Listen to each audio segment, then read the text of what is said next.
Chapter 8.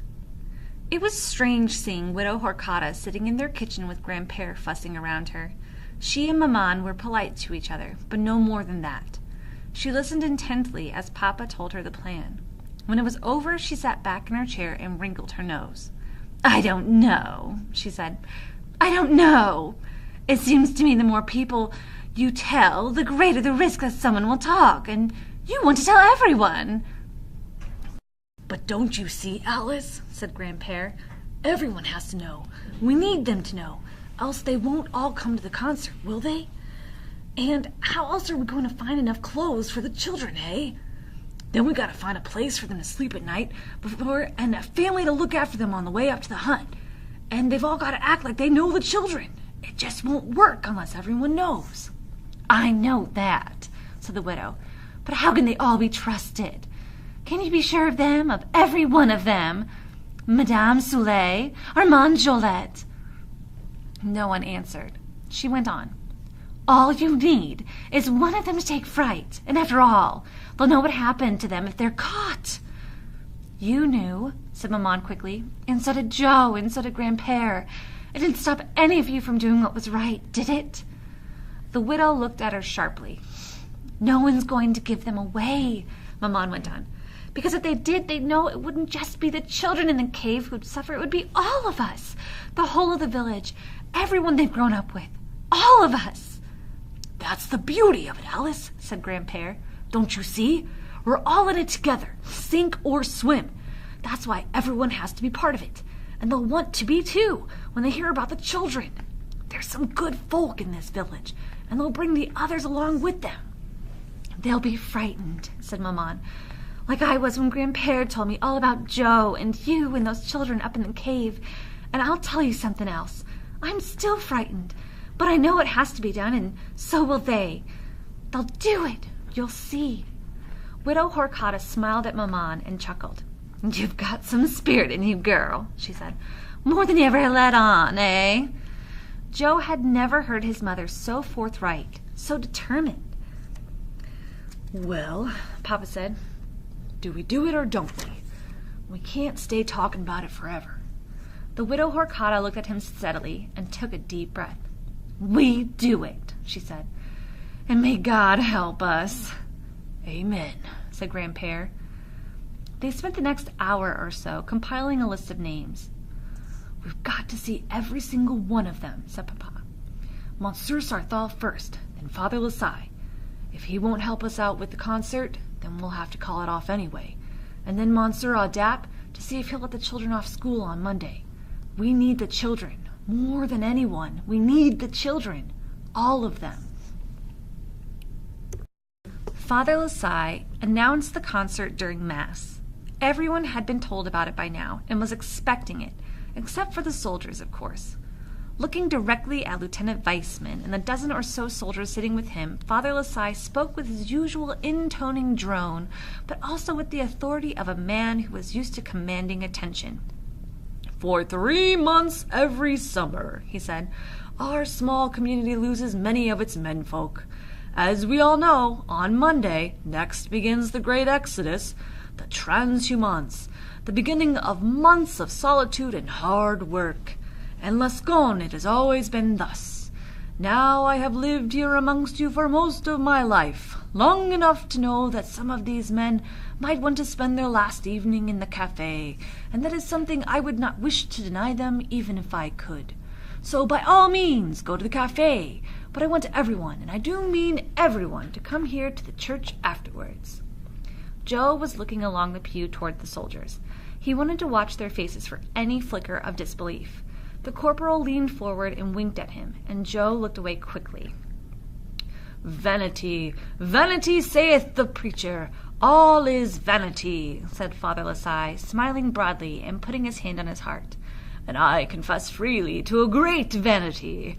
As you know, for many long hours I sit alone at the organ here in the church as I practice. And I have been practicing some of the greatest organ music ever written. And it was written by a German, too, one Johann Sebastian Bach. But for a musician, practice is not enough. I must perform. My music must be heard.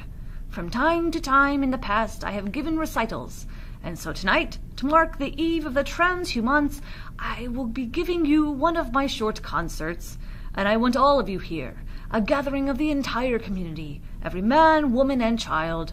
No child is ever too young for Bach." He leaned forward over the pulpit, his eyes raking the pews, his finger pointing. "And you can be sure I shall know if you're not here." There was some laughter with that. And then he spoke directly to Lieutenant Weissman. "The music, as I have said, will be German, Lieutenant. I know how fond you are of Bach, and since it was written to glorify the God of both of our peoples, you and your men will be most welcome. Catholic and Protestant, all will be welcome. Indeed, Lieutenant, I will be the most disappointed if the entire German garrison is not here. Can I count on you, Lieutenant?" The lieutenant nodded, smiling. "That is kind of you, Lieutenant. I shall reserve seats for you. The concert will begin at 8 o'clock, and so it should be over well before curfew." It was a masterly performance. Father Lasai's concerts were rarely well attended. That evening, though, the church was as full as Joe had ever seen it. But by 5 to 8, the German soldiers had still not arrived. Joe sat next to Maman, her hand squeezing his. He squeezed back to reassure and be reassured. They would come. They had to come.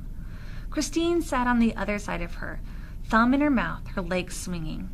The church was silent with expectation. Not a murmur, not a cough. Joe turned and craned his neck.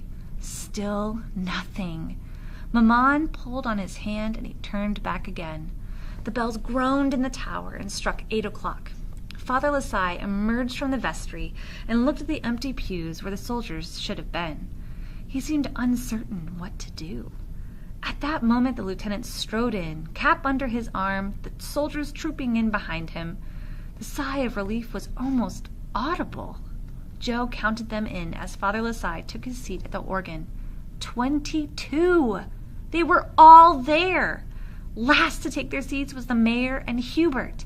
As they sat down in front of Joe, he heard the doors behind him close. The first piping notes sounded out through the church. Joe shivered. Whether through pleasure or relief, he did not know. From where he sat, he could just see Father Lasai's head rocking back and forth, and the back of his heels stepping neatly across the foot pedals. Even the smallest children, Christine among them, were immediately absorbed in the music. Hubert was lost in it, his mouth open, his head nodding, but Joe found he could not keep his eyes off the clock. He knew they needed at least an hour to be sure, an hour without soldiers on the streets, a clear hour to bring the children down from the cave, to hide them away in their allotted houses. Joe ventured a look at the corporal. He was gazing up at the roof, and his fingers were tapping out the rhythm on his knees. At long last, 9 o'clock struck in a horrible disharmony with the organ. Father Lasai played on. There was a certain amount of shuffling and coughing now as people began to become more uncomfortable, and the music too repetitive to hold their attention. Joe glanced across at Lieutenant Weissman, who was looking at his watch and whispering to the corporal beside him. The corporal shrugged his shoulders and smiled, and then took out his kerchief and blew his nose noisily. "Keep going, Father," Joe said to himself. "Keep going, keep going." Hubert was fidgeting now and looking round the church through his binoculars until his father put a firm hand on his wrist and pulled his arm downwards. Hubert was not so easily deterred. Much to everyone's amusement, he trained his binoculars on Father Lasai and then on each of the soldiers in return. It was not far short of 9:30 when the music built to a final crescendo, leaving the church filled with a throbbing silence. The mayor and Hubert led the enthusiastic applause, and the Father Lasai came out to take his bows. He held up his hands and shrugged his shoulders. "I'm afraid it lasted a little longer than expected," he said. "Good night, and God bless you." Lieutenant Weissman shook his hand and then came over to talk with the mayor, who nodded and turned to the audience. "Ladies and gentlemen," he announced, "the lieutenant has asked me to say that the curfew is extended by half an hour tonight to allow us to get home at our ease. He asks all to be home by 10 o'clock. Joe danced his way through the crowd outside the porch and ran all the way home. He found Papa and Grandpere sitting at the kitchen table. Grandpere was pouring wine. "Are they here?" he said. "Up in the hayloft," said Grandpere. "All 3 of them." "Did you get them all?" said Joe. "All of them," said Papa, "and they're all where they should be. We did it in under an hour." Joe climbed the ladder at the back of the barn and pushed open the loft door. "Joe?" It was Benjamin's voice whispering out of the darkness. "Is that you, Joe?" "It's me," he said, and he hauled himself up into the loft. "Lee is fast asleep," said Benjamin, and in the darkness Joe could just make out her curled up tight against him, an arm thrown around his knee. "I'm not." It was Michael, crawling towards them through the hay. "Here," he said, "I brought you this." He was trying to thrust something into Joe's hand. "It's something you always wanted," he said. "Something you could never win. Squeeze it," he said, "and it'll bring you luck." It was a chess piece, a white queen. "I've told him, Joe," said Benjamin. "I've told him that for tomorrow he's your brother. And do you know what he's told me, this horrible boy? He said if you were his brother, he'd have taught you to play chess a lot better than you do." And then Joe saw Benjamin's face silhouetted for a moment against the window behind him. "You cut your beard off," said Joe. "Your father's orders." Benjamin stroked his chin. "If you want to be taken for a native," he said, "then you've got to look like one. It seems there's not many people around here with a red beard, so off it had to come. I feel a bit naked without it, a bit cold too. Still, it'll grow again. It had better do, hadn't it? Or Anya won't recognize me when she sees me." "You're staying behind, then?" said Joe. "Yes," said Benjamin. "I'll see them safely over the border, and then I'll come back." He put his arm around him. "Joe," he said, "I feel surer than ever that somehow Anya will find her way here. You remember what I said to you a while back when I hurt my ankle, when the snows came and it all looked hopeless? You remember what I said? I said, wait and pray. Well, we waited and we prayed, and here we are. This time tomorrow, God willing, the children will be in Spain and they'll be safe at last. So I shall wait up in the cave for Anya, and I shall pray." When Joe went down to the kitchen, they were all there, and Papa was crouching down in front of Christine and holding her hands. There was an edge of impatience in his voice. "Forget about the donkey, Christine. Just remember, stay with Joe. You clap your hands when he does, you chase the sheep like Rolf does, and if anyone asks, you've got a big sister called Leah and a big brother called Michael. Do you understand now?" "But I haven't got a big sister," she said, "and my big brother's called Joe." Papa gave up, and Maman took his place. "It's pretend, Christine," she said, "just for tomorrow. You've got a pretend sister, and she's called Leah, and you've got a pretend brother, and he's called Michael, and you've got to look after them. No squabbling." "But I can ride the donkey," she said, and everyone had to laugh. When she'd gone up to bed, Papa stretched out in his chair, and Grandpere lit his last cigarette of the day. He'd always had a last one, usually several of them, before he went to bed. "Some people," he said, "are so predictable. You know what Armand Jolette said when I told him? He said he ought to be compensated. Compensated! You know what he said? He said, 'If I go with you, then I'll have to close up the shop for a whole day, and that'll cost me.' And his chin shook like an agitated turkey. You should have seen him." "Money," said Maman. "It's all that man ever thinks of." "I've never really talked much to the schoolmaster, that Monsieur Audap," said Papa. "I always thought he was a strange fish, but he's not. He's a fine man. When I told him all about it and asked him about giving the children a day off of school, he thought for a moment, and I was sure he was going to refuse. He always looks like such a miserable old so-and-so. Do you know what he said, Joe?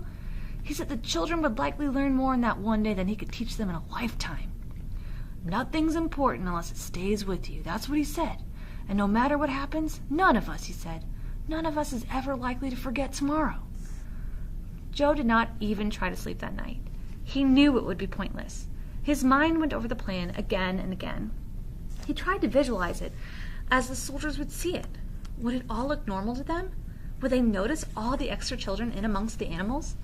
Would they catch a glimpse of Benjamin's face and know him for a stranger? He could almost convince himself that it was going to work, that the Germans would only see what they were supposed to see. But as the night wore on, a terrible doubt kept reoccurring. It was something the corporal had told him a long time ago. He'd come from a village in the mountains, in Bavaria, just like Lascaux, he'd said.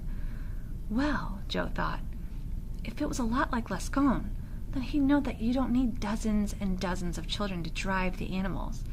He'd know you can do the job with a few men and a couple of dogs. And he'd know, too, that the flocks and herds were moved out separately and not in one great chaotic bunch. The more Joe saw it through the corporal's eyes, the more he worried. And by dawn, a multitude of nagging doubts had eclipsed his hopes. He faced the day ahead with a deep dread welling inside of him. At breakfast, he recognized the same anxiety in Maman's eyes. Papa and Grandpere were still arguing on and on about who would be best to stay with the children in the hut and guide them over the mountains. Grandpere said that he was fitter, that Papa's coughing could give them away. Papa said he was younger and that anyway he knew the mountains better. At one point, they were going to do it together, but Maman would have none of that. She said it was silly for the two of them to take the risk of getting caught. In the end, it was Papa who had his way. Leah and Michael looked awkward in their country clothes. They ate ravenously and in silence. Christine just stared at them and refused to eat her breakfast. "Time to go, I think," said Papa. Benjamin finished his coffee and stood up. "Monsieur, Madame," he said, "I hardly know you, but before we leave, I want to thank you, and through you and all the people of this village for what you have done and what you are about to do. What has happened here in this little place, whether it succeeds or whether it fails, is evidence enough, if any were needed, that no one will ever suppress the power for good, for compassion in the hearts of men and women. I have one regret, though, that my little Anya is not here yet. But when she comes, I shall tell her often, so she can tell her children. Such things should not be forgotten. And now, if you would allow me, I will say a prayer. It is the last prayer we Jews say before we leave the synagogue." He closed his eyes. "And the Lord shall be king over all the earth. In that day shall the Lord be one and his name be one." Rolf lay stretched out like a carpet by the stove, with Leah crouched beside him, stroking the top of his head. She leaned over and kissed him. "Joe," said Papa, "you better wake that dog up. We can't move those sheep without him." Joe whistled, and Rolf woke, a look of resignation on his face. He yawned noisily, and Leah laughed and sat back on her haunches as he stretched, shook himself awake, and then led them outdoors into the yard. The streets were already full of sheep noise, a cacophony of bells and bleating, claiming a brass line and the raucous choir, the cows bellowing and the donkeys brayed. The first flock came past them, Lawrence driving them with his stick. He was leading a heavily laden donkey that stepped daintily over the cobbles. He winked at Joe as he passed and grinned. He was enjoying every minute of it. He had 2 of the cave children with him. They looked for all the world just like the village children around them, like they carried switches and sticks, and like them they whistled and shouted and clapped. 2 more flocks and a herd of cows came by, and Joe counted at least 5 more children from the cave. Now it was their turn. Hubert was sitting on the wall, laughing and pointing as they gathered up the sheep in the yard. Joe shouted to him to open the gate, and he began to flap his arms and whistle. Michael followed his example at once with uninhibited enthusiasm. When Benjamin, too, turned shepherd, Leah seemed to warm to the idea and joined in as well. As he left the yard, Joe turned and waved to Grandpere and Papa. They'd be coming on behind with the pigs and the donkeys. By the time they reached the square, Joe saw that the flocks had bunched together, and every street leading it was thick with sheep and cattle. The noise was deafening, an incessant chorus of animals punctuated with whooping and whistling and barking.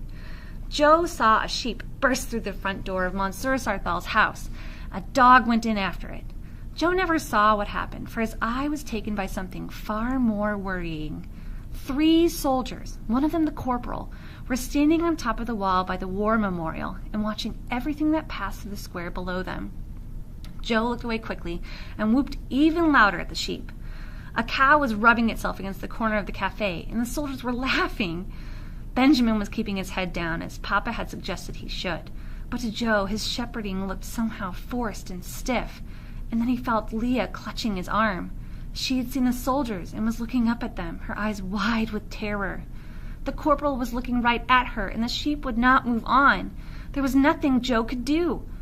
There were sheep behind him, sheep in front of him, sheep all around him. The corporal had let himself down off the wall and was scrutinizing them closely. He had noticed something. Joe was sure of it. Why Hubert chose that moment to perform, Joe never knew, but he pushed his way through the sheep and began to leap up and down like a wild thing, and then raising his arm in the air, he growled at the sheep like a bear.